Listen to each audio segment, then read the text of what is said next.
আসসালামু আলাইকুম। বর্তমানে অনেকে চিন্তা করে যে মাছ চাষে প্রচুর লাভ। তো যারা আসলে মাছ চাষ করে তারা আসলে প্রচুর পরিমাণ লাভ করে থাকে। তো এই জন্য আসলে একজনের দেখা দেখি আসলে অনেকে আসলে মাছ চাষে নতুন করে যুক্ত হচ্ছে। তো মূলত আসলে বিষয়টা এরকম নয়।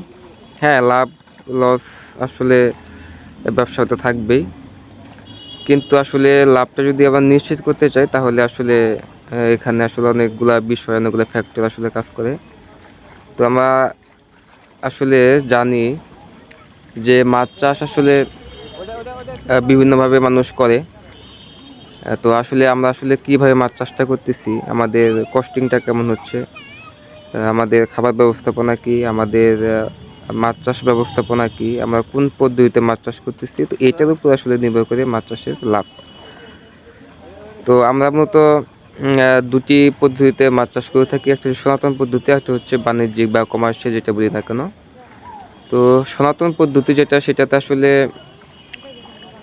ওখানে আসলে লাভ লসের হিসাবটা আসলে এরকম না, কারণ এখানে আসলে সনাতন বলতে যেটা আসলে গতানুগতিক যে বিষয়টা সেটি আসলে বোঝানো হয়।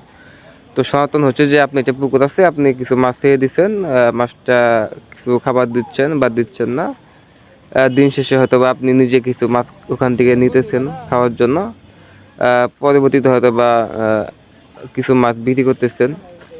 এটাই আসলে সনাতন পদ্ধতি। আসলে মানে এখানে কোনো আসলে এরকম ফিক্সড কিছু নাই যে আপনি এত টাকা ইনভেস্ট করবেন, এত টাকা খাওয়াবেন, পুকুর ব্যবস্থাপনা এত টাকা করবেন, তো এরকম না। তো এটা গেল সনাতন। তো সনাতনে যদি আমরা মাছ চাষ করি সেক্ষেত্রে কিন্তু আমরা লাভের মুখ দেখবো না, এটাই স্বাভাবিক। হয়তোবা এখানে আমাদের নিজেদের চাহিদা সেটা পূরণ হবে, কিন্তু আমরা এখানে কোনো বড় কোনো প্রফিট কিন্তু করতে পারবো না। আর যখনই আমরা কমার্শিয়াল করতে যাব তখন কিন্তু আমাদের এখানে একটা ইনভেস্ট প্রয়োজন হবে এবং একটা চাষ ব্যবস্থাপনা প্রয়োজন হবে, এবং এখানে খাবার ব্যবস্থাপনা ভালো থাকতে হবে, এবং টাকা পয়সার কিন্তু একটা ভালো যোগান থাকতে হবে।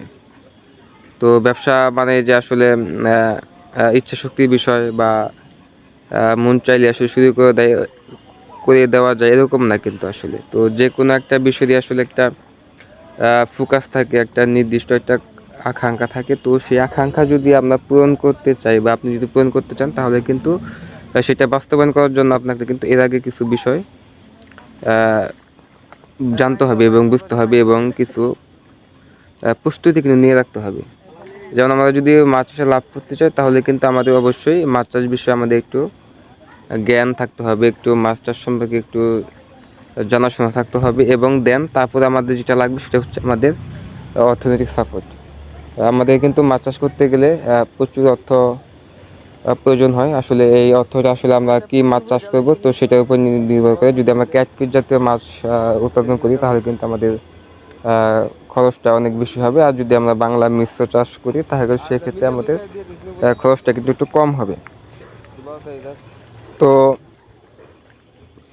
এখন আসলে আমরা হুট করে আসলে মাছ চাষে যুক্ত হব না, কারণ আসলে আমরা বাঙালি যারা আছি আসলে আমরা হুজুকে বাঙালি, আমরা একজনকে দেখে আসলে তারপরে আসলে নিজেরাও সেই কাজটা শুরু করে দেই। আসলে কোনো চিন্তা ভাবনা করি না, মনে করি যে আসলে উনি করতেছে তো আমিও করি। তো এইটা আসলে ঠিক না। যে কোনো কিছু শুরু করার আগে আসলে সেটার সম্পর্কে প্রপার ধ্যান ধারণা এবং জ্ঞান নিয়ে তারপরে কিন্তু শুরু করতে হবে। তো এই জ্ঞানটা হয়তো বা আমরা ফ্রিতেই পাবো, কিন্তু এরপরে যে বিষয়টা হয়তো বা আপনি কিছু ধ্যান ধারণা নিয়ে একটা মাছ চাষ শুরু করে দিলেন বা আপনি একটা পুকুর নিয়ে আপনি মাছ ছেড়ে দিলেন, তারপরে যে বিষয়টা সেটা হচ্ছে কিন্তু অর্থ, টাকা। তো এটা কিন্তু সে প্রচুর পরিমাণ লাগে। তো যদি আপনার অর্থের যদি সংকট হয় তাহলে কিন্তু মাছ চাষটা সঠিকভাবে করতে পারবেন না, এবং পরবর্তীতে যেটা হবে কি দিন শেষে কিন্তু আপনি কাঙ্ক্ষিত রেজাল্ট আনতে পারবেন না। দেখা যাবে যে আপনার যে সময়টা আসলে মাছ চাষ শুরু করা পরে যে সময়টাতে আপনার যে পরিমাণ অর্থ আসলে ওখানে ইনভেস্ট করা প্রয়োজন সেটা আপনি পারতেছেন না। ফলে কি হবে যে আসলে একটা চাষকালীন যে সময় তার আগে কিন্তু আপনার মাছটা বিক্রি করে দিতে হবে। তো এই ধরনের সমস্যা যদি আপনি না পড়তে চান তাহলে কিন্তু আপনাকে শুরুতেই অর্থের যে যোগান সেটা কিন্তু নিয়ে রাখতে হবে, এবং মাছ চাষ সম্পর্কে যে ধ্যান ধারণা বা যেটুকু জানার বিষয় আছে সেটুকু কিন্তু আপনাকে অবশ্যই জানতে হবে এবং মাছ চাষ ব্যবস্থা